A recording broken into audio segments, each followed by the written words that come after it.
Good morning. Do you hear me and see my screen? Yes. Perfect. I always start apologizing because I have an accent and I tend to speak a little bit fast. So feel free to ask questions or tell me to slow down. I'll have no problem with that. Um, I'm AJ from the Daytona State College. I'm the emerging technology librarian here in the college, and with me is Dana Davidson. Hi, I'm Dana Davidson. I'm the Associate Director of our Academic Support Center.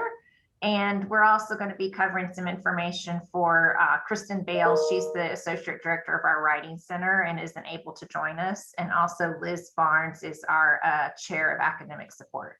Yeah, usually we present this between the fourth of us, but we couldn't make it all today.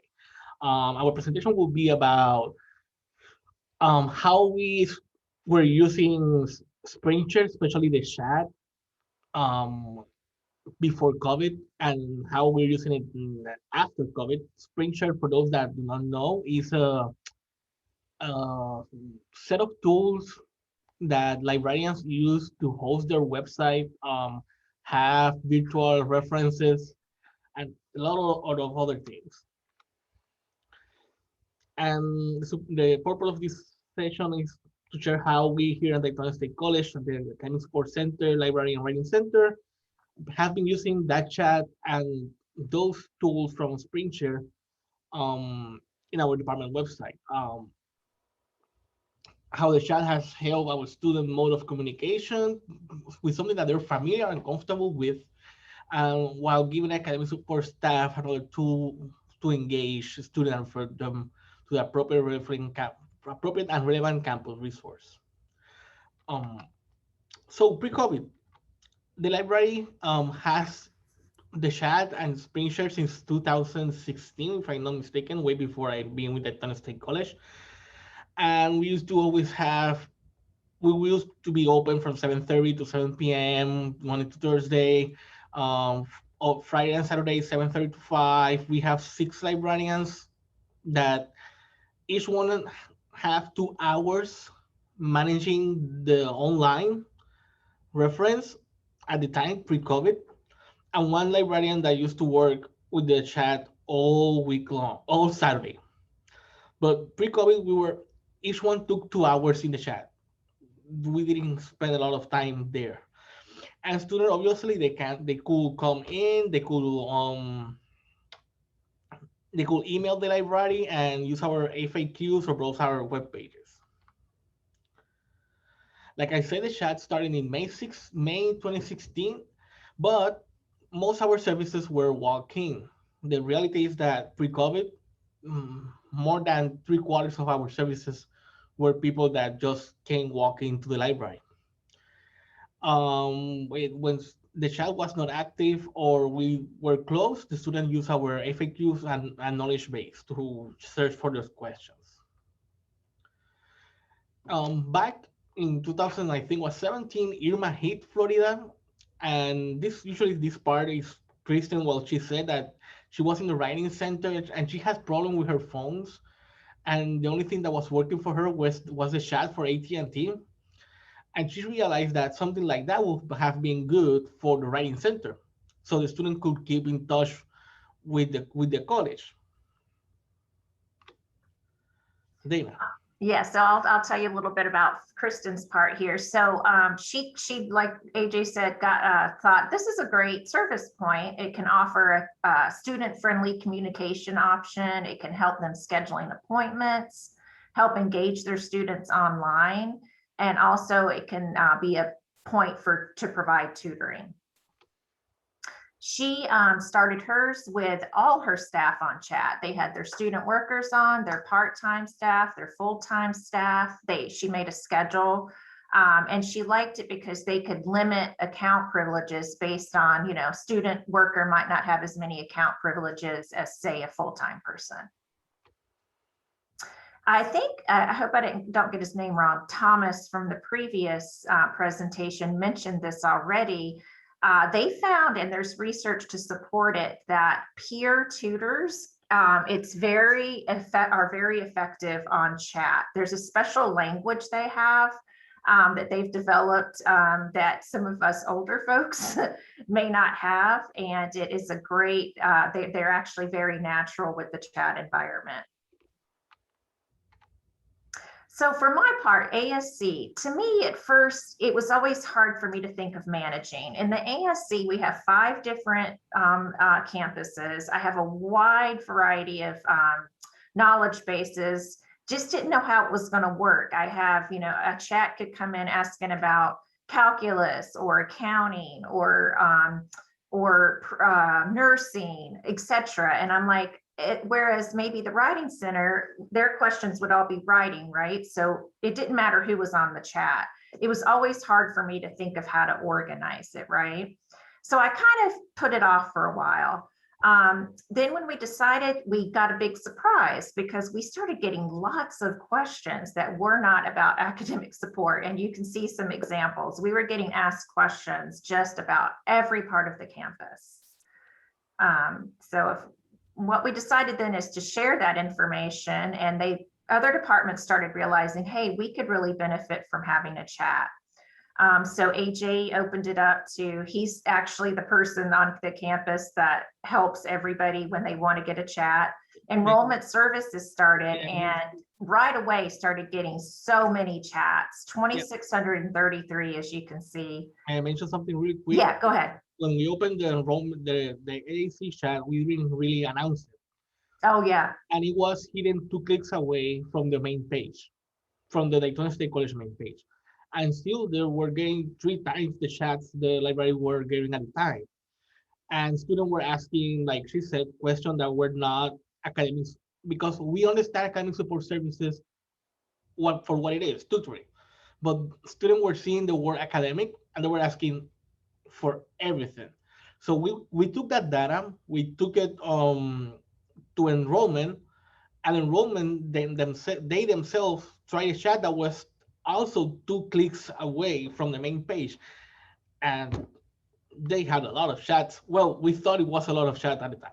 Yeah, you'll see it wasn't a lot compared to what we got later. So what we did is we decided, okay, we're getting so many questions. We created our own kind of internal guide, what we called canned answers that people could copy and paste. Like, oh, you have a question about your book voucher, copy, paste that answer. Or, oh, you have a question about this, blah, blah, blah. And then AJ found out we had that and thought, oh, this is something great. Why don't I make a info guide for this, and we can share that information with other departments.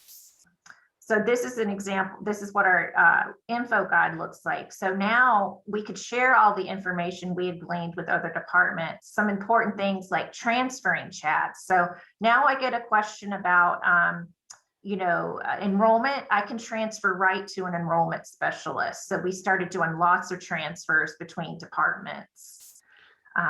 Sorry. Whoops. Go ahead. No, go ahead.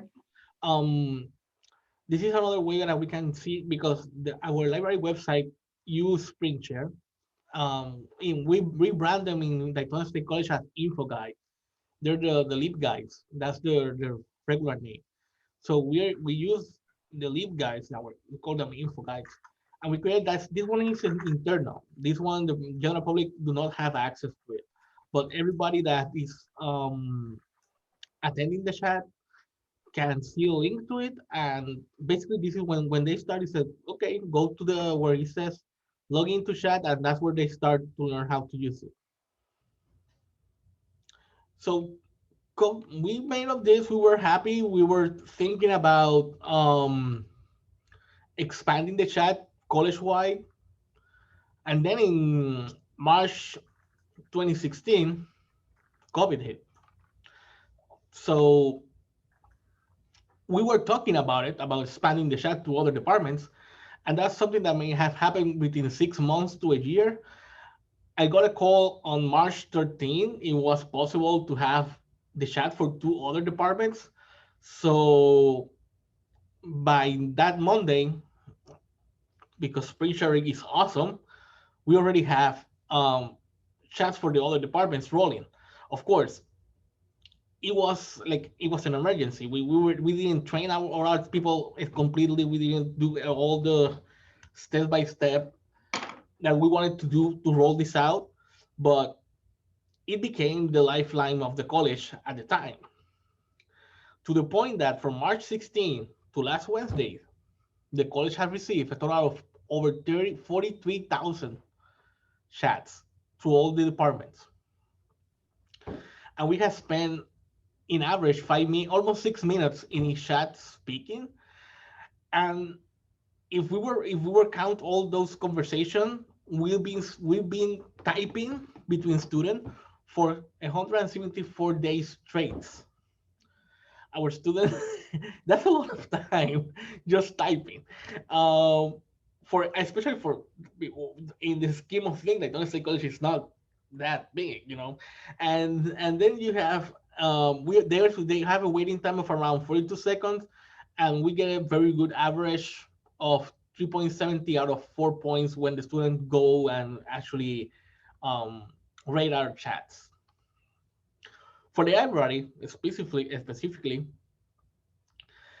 we went from having a librarian every 2 hours.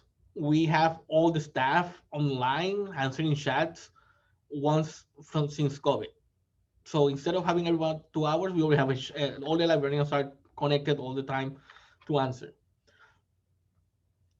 Um, we saw from in 2018 to 2019, we have a 25% of increase of the usage, but for 19 to 2020, it went to 34%. Basically, from 2018 to 2020, we double our usage of the chat,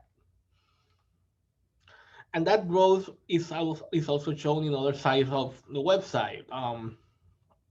The guides, the info guides. Um, we went from 24,000, no, sorry, 249,000 in 2018 to 396,000 in 2020. The sessions is how many the people that this is the best part of it. We were in the 50,000 for 2 years in a row of sessions. That is people that actually spend time in the website. In 2020, we tripled that. We went from 50 to 178,000 sessions. That's it's people that spend at least 1 minute inside the page.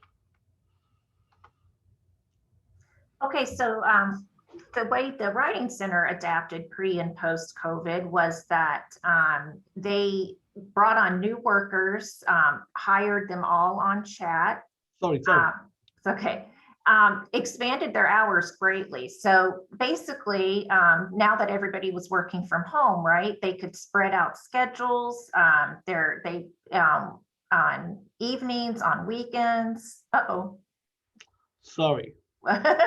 And right. And so you can see their numbers. In fall 19, they went from 158 chats to fall 20, 923 chats that they took care of. And here's some information on their chats, their average wait time, and they have a high satisfaction rating, 3.88 out of 4 in their chats. So the ASC pre and post COVID. So ASC was just by and large a face-to-face service. We didn't do appointments. We were walk-in. We encouraged face-to-face. Come see us. So we had to just really get it together, right? And chat became a major format for us to do that with. So go ahead to the next screen if you would. So whereas before we only staffed our chat with professional staff, at post-COVID, we trained 80% of our existing student employees to work on the chat. We were able to, just like the Writing Center, vastly expand the hours that we offered. So whereas before, somebody asked me about scheduling. The reason we were really able to have a robust scheduling is we were all working from home, right? Before I had 6 physical locations I had to staff. Now I have one big virtual space, right? So I could have on at the same time that chemistry tutor, that that pre a law, the etc. I had a wide variety, so I was able to do it. What we discovered is our traffic went way up from 177 to 2,400 chats. And interestingly enough, 33% of these chats came in our quote unquote after hours. So anytime outside of that 8 to 5, Monday through Friday. So we learned some valuable lessons about when students want help. So these are some stats for us so far this spring. I'm always learning new lessons, like staffing on Fridays at noon. If you look at that little blue line, the highest point there, Fridays at noon, our chat starts to go bonkers with people wanting help, which I never planned on. I thought Fridays at noon, I had more light coverage, plus people were on lunch breaks. So just some interesting things that we had to adjust for. Okay, next screen. Okay. And the other thing is that it's working. These tools are working for the library. This is from March 16, 2020 to March 16, 2021. These are the chat in the spread of all the chats the college have got from these two are the library. This one is very small because this is a private chat that the librarians have, and when another department um, get a chat for the library, instead of thinking of us as research help, they go to the college library and transfer it there. But we get it anyways. I mean, it's the same people that staff this one, and you can see that is something that the students actually like to use. They're using it. And some of the students, and they've been saying that it's quick and helpful. Um, that is very good student service for students that is much appreciated, super helpful. I mean, they're just leave comments about how happy they are about their experience using this tool. And then we came to this situation where suddenly we had to come back face to face, but we have to limit how to allow our students how many people we can have in the library at the same time. So we have to figure out a way to do it. So I came with this idea of using LibCal and especially LibCal at the first time and eventually Spaces, because we already let me go back. We already use Spaces for we have 3 study rooms in the library and 12 in the building where the library is, and we already use Spaces for that. And that was a very good experience because when we opened the building, the library is now the new building. We were worried how the student will react to the booking of the study rooms, and it was a smooth transition. It was never a problem. The student, once we told them, we put a signage saying this is how you book the study room, and they do it, and they get booked. Like they used to get full, not anymore thanks due to COVID. But we couldn't use that for the face to face because it's something that is expensive. So we decided to create with the calendars, give students like chunks of 2 hours. This is the page they actually see for the library and the library in D-Land and the library in Daytona and the AAC that the library in Daytona share. And the student will see like this calendar with the hours they can visit. They click in there, and then they will begin the registration with all the rules they have to follow while they are in the library due to the COVID rules they have to follow. We found that this is a little bit cumbersome, not only for the student but for the staff to create it and do walk-ins because we do have walk-ins still. So we decided that it served its purpose as an emergency when we came back in, I think it was August, September. But we're shifting away from this. The library is we make the investment and we're gonna expand the study rooms that went smoothly to visits to the library, the way we plan to do it starting August, is that the student can go to the library website and book a spot in the library. We will have like for the capacity, and when they come in, they will scan their email, and that will check them in, because now you have a check in and check out, and that will allow the library something. It will allow the library to keep the capacity. Plus, before COVID, we did not have a way to track um, the walk-ins. The walk-ins, the only way we were tracking them is if they talk to a librarian or to a part of the staff. We manually say that we did a transaction, but we didn't keep track of only unlike tutor track in the AC. We did not. But with this tool, we hope, since the student already getting used to log in to come and make appointments, we're making it them easier for them. We want to keep doing this so we can keep track of the student visits to the library. And this is the nice thing about this, unlike the other one. This one here is the page the student is seeing. When they go for book a study group, it will be similar when they book an entrance to the library. And this is the page the staff see. It's basically the same. Unlike with the calendar that everybody's seeing different things. That not only help our staff to make their job easier, it also allows the staff, in case they have to help through the phone, someone to log in. Since they're seeing the same thing in their side, it's easier for them to help the student or the patron um to do their steps by step to check in the library. Anything you want to add, Dana?